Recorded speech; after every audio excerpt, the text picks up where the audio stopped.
हाँ तो बच्चों, कैसे हैं आप सभी। ऐसा senior secondary school Laxmangarh online class में 2020 में आपका फिर से स्वागत। तो हमने पूरे टॉपिक में पढ़ा कि क्रिया के बारे में, और क्रिया का जो अगला जो टॉपिक है आपने पढ़ा पूरे वीडियो में कि संयुक्त क्रिया क्या होती है, संयुक्त क्रिया के कौन कौन से भाग होते हैं उसके बारे में आपने जाना। तो आज हम पढ़ने जा रहे हैं कि संयुक्त क्रिया के बाद में अगला टॉपिक क्या होगा हमारा कि समापी क्रियाएं। ये समापी क्रिया वाक्य में कहाँ आती हैं इसके बारे में हमें जानना बेहद जरूरी है। सिर्फ समापी क्रियाएं तो बच्चों आपको जानना जरूरी है, इसकी डेफिनेशन, इसकी परिभाषा। तो क्या है, वे क्रियाएं जो वाक्य के अंत में आती है। समाप्ति का मतलब था एंड ऑफ, यानी समाप्ति की ओर आने वाली वे क्रियाएं जो हमें प्रदर्शित करती हैं कि वाक्य में किस प्रकार की एक्टिविटी हो रही है। तो वो क्रियाएं जो वाक्य के अंत में आती हैं। उदाहरण के रूप मधुमती मंच पर नृत्य करती हैं। यहाँ मधुमती कार्य को करने वाली है, कहाँ पर करने वाली है, मंच के ऊपर करने वाली, क्या करने वाली है, नृत्य करने वाली है। तो यहाँ पर समाप्ति क्रियाएं करती है, अंत में नृत्य करती हुई मंच पर दिखाई दे रही है।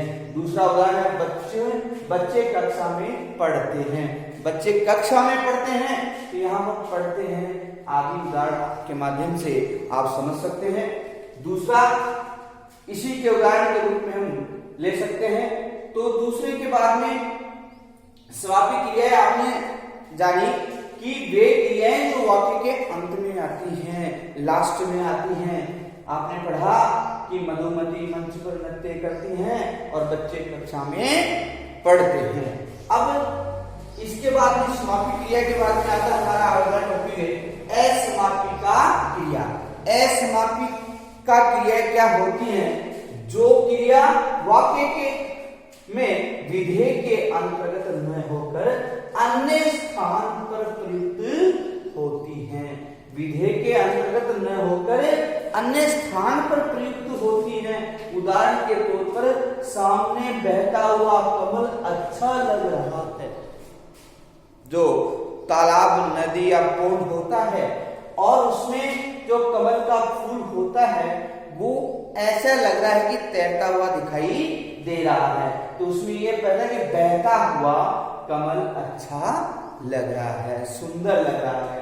दूसरा, बड़ों का खड़े होकर अभिवादन करते हैं, स्वागत करते हैं।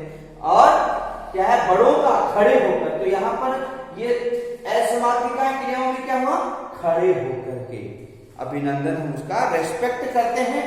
अब ये उदाहरण के माध्यम से आप समझ सकते हैं, अनेक उदाहरण आप ले सकते हैं। अब असमापी क्रिया के बाद में हमारा टॉपिक है कि प्रेरणार्थक क्रिया क्या होती है। प्रेरणार्थक क्रिया दूसरे के माध्यम से हमें ज्ञान की प्राप्ति होती है, जो दिशा निर्देश मिलते हैं, प्रेरणा। हम उसके पक्षों पे चले, वो जैसे जिस वाक्य में कर्ता स्वयं कार्य न कर किसी अन्य से संपादित करवाता है।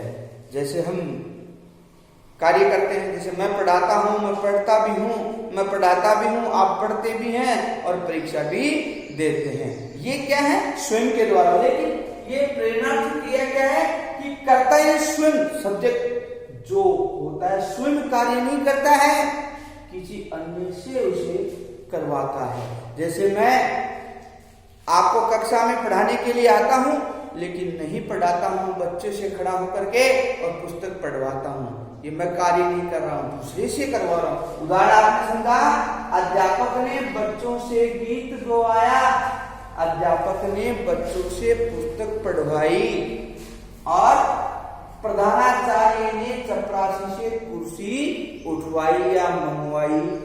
और अनेक उदाहरण हैं, जैसे आपने यहाँ क्या पढ़ा कि कर्ता स्वयं कार्य न करके किसी अन्य के माध्यम से कार्य करवाता है, वह क्या होती है, प्रेरणार्थक क्रिया होती हैं।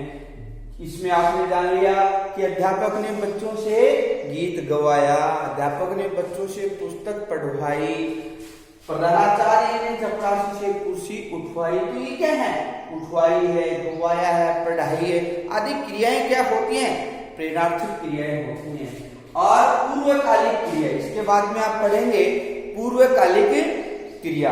विद्यार्थियों, पूर्वकालिक क्रिया का क्या होती है इसके बारे में बेहद जानना जरूरी है कि जब कर्ता एक क्रिया समाप्त करके, क्या समझे आप, जब कर्ता एक क्रिया समाप्त करके दूसरी क्रिया करता है तो पहले समाप्त हुई क्रिया पूर्वकालिक क्रिया कहलाती है। क्या समझे आप कि हम एक कार्य कहते हैं ना वन बाय वन, कड़ी बाय कड़ी, स्टेप बाय स्टेप अगर हम कार्य करेंगे तो हम मंजिल तक पहुंच जाते हैं। वही बात यहाँ हो रही है क्रिया के माध्यम से कि जब सब्जेक्ट के द्वारा एक कार्य करके दूसरी क्रिया करता है। जैसे आप पढ़ करके घर जाते हैं और घर से तैयार होकर के विद्यालय जाते हैं, तो ये क्रिया क्या है, एक के बाद एक हुई। तो यहाँ क्या बात है, आपने क्या समझा कि जब कर्ता क्रिया समाप्त करके दूसरी क्रिया करता है, यानी एक के बाद दूसरी क्रिया करता है, पहले समाप्त हुई क्रिया क्या कहलाती है, पूर्वकालिक क्रिया कहलाती है। जैसे उदाहरण के तौर पे आपने पूर्व में समझा कि विद्यार्थी तैयार होकर के विद्यालय पहुंचा, तो आप तैयार हुए, विद्यालय पहुंच के तैयार हुए, तो भी तो विद्यालय पहुंचे, चल करके गया। तो ये क्या है, जो घर पे आप तैयारी कर रहे थे वो कार्य आपका जो समाप्त हुआ था वह पूर्वकालिक क्रिया के अंतर्गत समझा जाएगा, जाना जाएगा। जैसे उदाहरण है, वह स्नान कर भोजन करता है, क्या समझा आपने, वह स्नान कर भोजन करता है। यहां पर भोजन क्या करके करता है, स्नान करके, नहा धो करके, दैनिक क्रियाओं से निवृत्त होकर के और फिर जो है स्नान करके वह भोजन करता है। उदाहरण यहाँ पर स्नान कर, राधा खाकर स्कूल जाती है, क्या बोला आपने कि राधा खाकर स्कूल जाती है।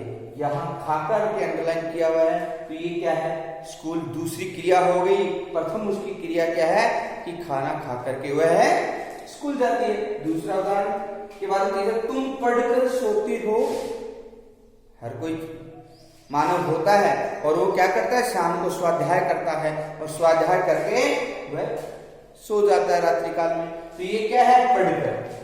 दादाजी समाचार सुनकर सोते हैं। दादाजी जो हमारे अभिभावक हैं, जो क्या करते हैं, शाम के समय में समाचार सुन करके और विश्राम करते हैं। तो यहाँ समाचार सुनकर भी कौन सी क्रिया आती है, हमें पूर्वकालिक क्रिया के रूप में जाना जाती है। और ये जानना जरूरी भी है कि पूर्वकालिक क्रिया का मतलब क्या होता है, एक क्रिया पूरी होने के उपरांत दूसरी क्रिया शुरू हो जाना, और जो पूर्वकालिक क्रिया समाप्त हुई है उसको हम पूर्वकालिक क्रिया के नाम से जानते हैं। आपने पढ़ा कि एक ही कर्ता के द्वारा अनेक कार्य को अंजाम देना, अनेक कार्य करना। जैसे आपने पढ़ा कि वह स्नान कर भोजन करता है, वह विद्यार्थी तैयार होकर के खाना खा करके विद्यालय पहुंचता है। तो यहाँ पर जो पूर्व में आपने तैयार हुए और खाना खाया, ये जो क्रिया समाप्त हो चुकी और आप दूसरी क्रिया में लग गए, तो ये क्या है, पूर्वकालिक क्रिया के अंतर्गत मानी जाती है। तो विद्यार्थियों, आपने ये समझा कि संयुक्त क्रिया के बाद में मैंने आपको एक एक टॉपिक वाइज, बिंदु वाइज पढ़ाया है, समझाया है। मैंने इस पे क्रिया के ऊपर एक एक बिंदु पे आपको समझाने का पूरा प्रयास किया है। फिर भी नहीं समझ में आए तो मेरे को इसके ऊपर आप अनेक क्वेश्चन कर सकते हैं, पूछ सकते हैं। फिर भी मैं आपको अनेक बार पढ़ाने का प्रयास करूंगा।